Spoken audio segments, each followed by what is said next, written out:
Assalamualaikum warahmatullahi wabarakatuh. Alhamdulillahirrabbilalamin wa bihi nasta'in ala umuri dunya waddin.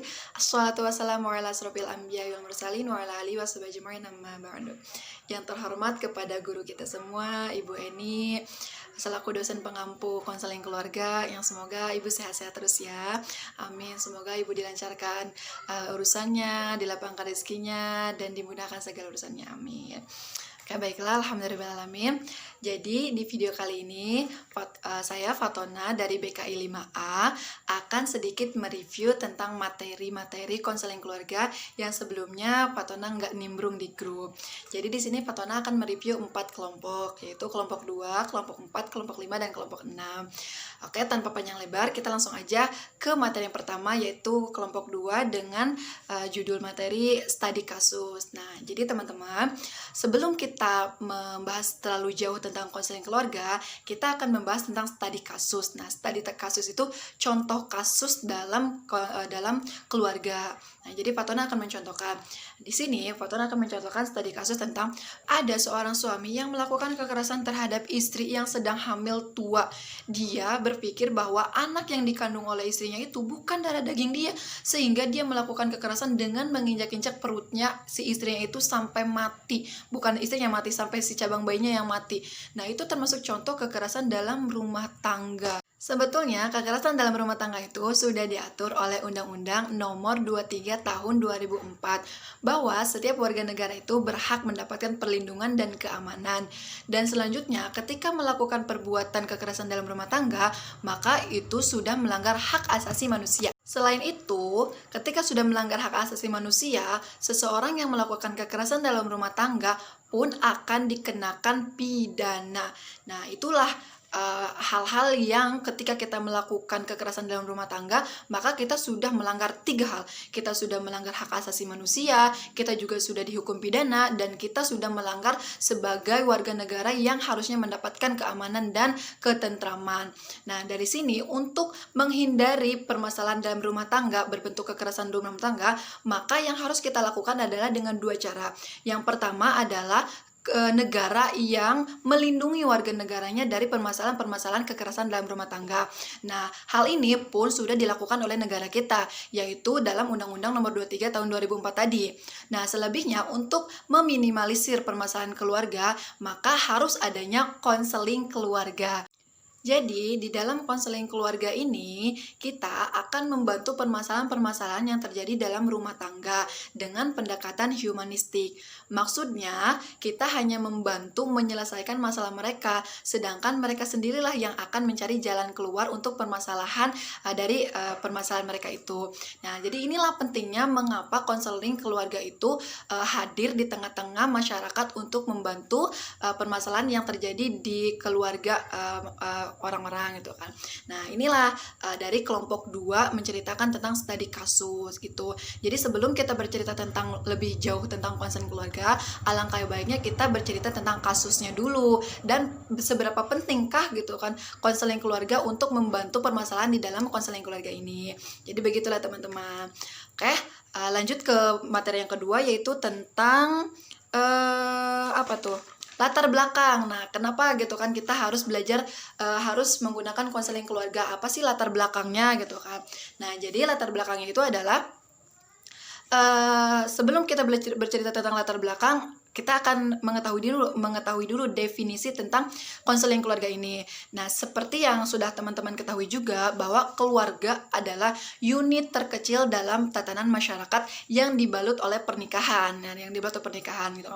Dan konseling itu kan adalah bimbingan atau tempat untuk memfasilitasi komunikasi antara orang-orang yang sedang melakukan atau yang sedang dilanda masalah keluarga. Jadi konseling keluarga itu kita sebagai orang yang memfasilitasi mereka untuk mencari jalan keluarnya gitu tuh. Itu dah namanya konseling keluarga. Nah, kenapa sih gitu kan kita harus mengkonseling, harus memperbaiki permasalahan.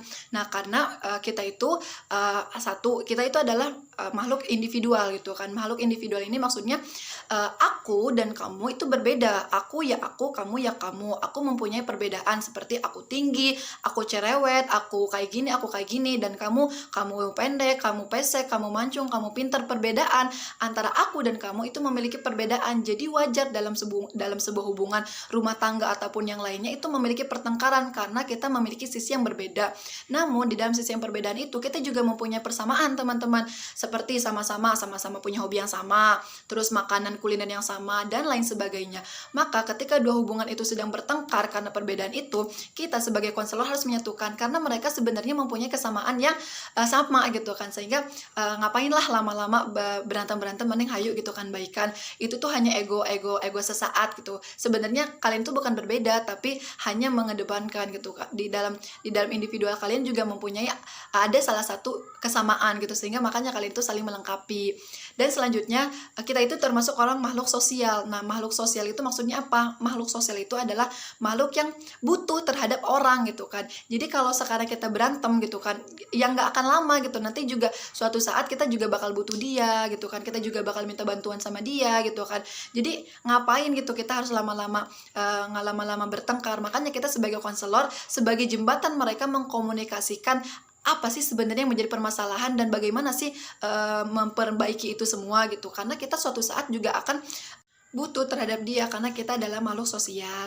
Nah, selanjutnya adalah karena moral. Nah, moral itu kita hidup di Indonesia yang mempunyai peraturan agamis, peraturan negara, peraturan daerah, peraturan kebiasaan. Dan kebiasaan kita itu sebagai seorang yang bertata krama itu nggak boleh lama-lama bertengkar, apalagi sampai membunuh, apalagi sampai melakukan kekerasan, dan itu harus segera kita perbaiki karena itu melanggar norma-norma agama, norma-norma sosial, norma-norma etik dan kebiasaan. Nah, itulah kenapa kita itu penting banget memperbaiki permasalahan-permasalahan dalam konseling keluarga.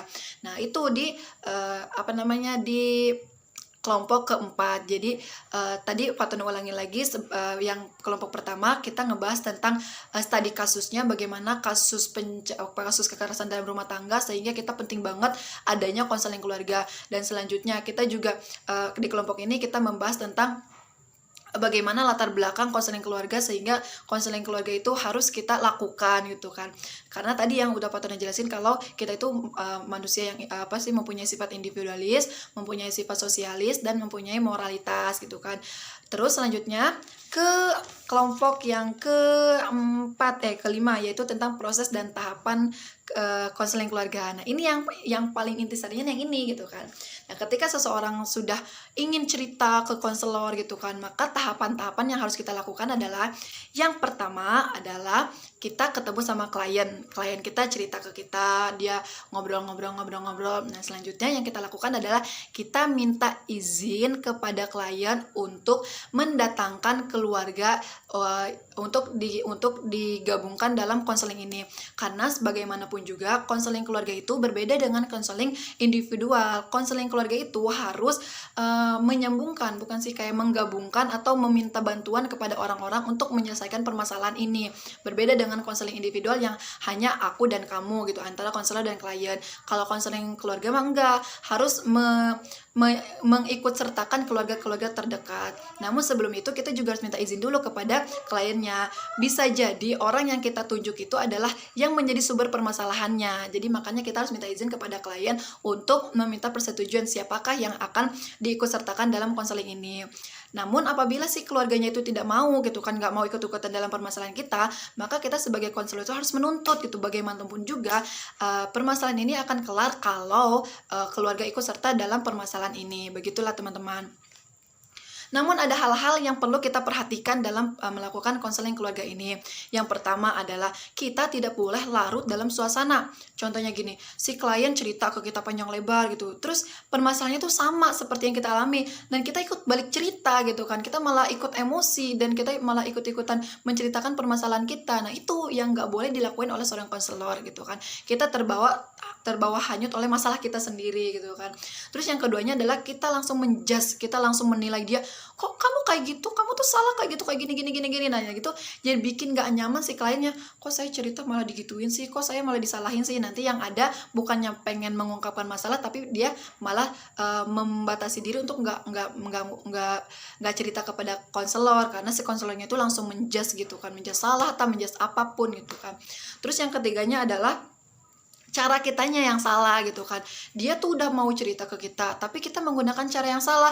Kita menggunakan raut muka yang diem gitu kan, atau menggunakan raut muka yang datar gitu kan. Pokoknya dengan cara-cara yang salah, sehingga yang awalnya si konselor itu ingin menceritakan permasalahannya ke konselor, dia akhirnya nggak jadi karena si konselornya itu tidak menggunakan cara yang baik gitu kan. Itulah yang harus kita perhatikan dalam melakukan konseling keluarga ini. Nah, ada juga yang perlu kita perhatikan ketika kita tidak boleh memaksa gitu kan. Kita sebagai konselor itu tidak boleh memaksa kepada klien untuk menceritakan dan memaksa harus si keluarga ini yang ikut serta dalam konseling kita gitu. Jadi memaksa si konselor untuk A, B, C, D, E gitu, memaksa. Nah, itu nggak boleh gitu kan. Kita sebagai konselor itu, tadi yang sudah Fatuna ceritakan, kalau kita itu hanya memfasilitasi mereka, dan mereka sendiri yang akan mencari jalan keluarnya. Begitu kira-kira tahapan dalam konseling keluarga ya.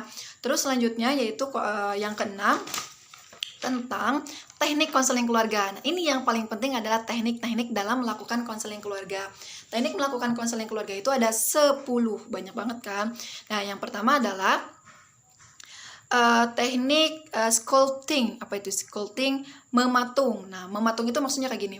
Ketika si klien datang ke kita, dia itu mempunyai banyak masalah, mempunyai banyak beban banget yang dia pikul gitu kan. Nah, kita adalah sebagai konselor harus mendengarkan apa yang dia ucapkan gitu. Mematung di sini adalah kita diem, kita dengerin apapun yang dia omongin, kita dengerin apapun yang dia keluarin, dia emosi, dia nangis, dia marah, dia apapun, kita dengarkan, kita mematung, gak boleh komen, gak boleh komentar, dengerin apapun yang dia omongin, apapun yang dicurahin kita dengerin. Nah, di situ kita harus mematung gitu kan di situ.